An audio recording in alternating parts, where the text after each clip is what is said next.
And I've seen a lot of people make a lot of things. I've seen a lot of people fail a lot of things.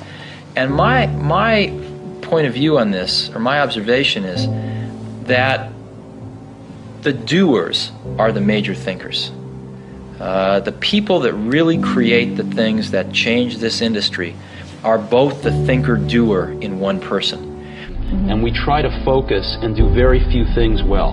And focusing's hard, because focusing doesn't mean saying yes, it means saying no. So we decide not to do a lot of things so we can focus on a few handfuls of things and do them well. A lot of times, you know, when you have to walk 1,000 miles and you take the first step, it looks like a long ways. And it really helps if there's someone there saying, well, we're one step closer. You know, the goal definitely exists. It's not just a mirage out there. So in 1,001 little and sometimes larger ways, the vision needs to be reiterated. I do that a lot. About half of what separates the successful entrepreneurs from the non-successful ones is pure perseverance. It is so hard. You pour so much of your life into this thing. There are such rough moments in time that most people give up. I don't blame them. I mean, it's really tough, and it consumes your life. I mean, if you've got a family and you're in the early days of a company, I can't imagine how one could do it. I'm sure it's been done, but it's rough. I mean, because it's pretty much an 18-hour-a-day job, 7 days a week for a while. So unless you have a lot of passion about this, you're going to not survive. You're going to give it up. So I always advise people, don't wait. Do something when you're young, when you have nothing to lose, and keep that in mind. And I think that's the best way. Not that people can't start companies when they're 50. I've seen that. Very successful companies. But it's a lot easier when you're young and have nothing to lose and don't have the responsibilities to other people that you will acquire later on in your life. We do that, but we're going to take the heat because we want to make the best product in the world for customers. And we're going to instead focus our energy on these technologies, which we think are in their ascendancy and we think are going to be the right technologies for customers. And you know what? They're paying us to make those choices.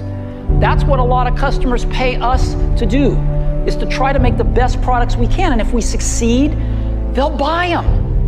And if we don't, they won't. I didn't know how to explain it then, but I've thought a lot about it since. Most things in life, the dynamic range between average and the best is at most 2 to 1. Right? Like if you go to New York City and you're getting an average taxi cab driver versus the best taxi cab driver, you're probably going to get to your destination with the best taxi cab maybe 30% faster. In an automobile, what's the difference between an average and the best? Maybe, I don't know, 20%. The best CD player and an average CD player, I don't know, 20%. So 2 to 1 is a big dynamic range in most of life.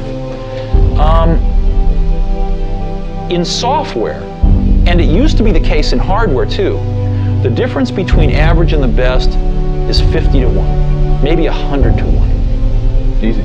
Okay? Very few things in life are like this, but what I was lucky enough to spend my life in is like this.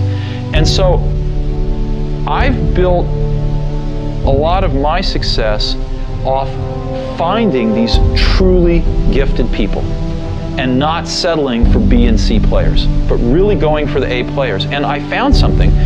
I found that when you get enough A players together, when you go through the incredible work to find 5 of these A players, they really like working with each other because they've never had a chance to do that before. And they don't want to work with B and C players, and so it becomes self-policing, and they only want to hire more A players. And so you build up these pockets of A players, and it propagates. And that's what the Mac team was like. They were all A players. And these were extraordinarily talented people.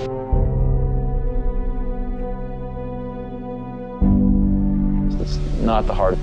Not rocket science. It's not rocket science, no.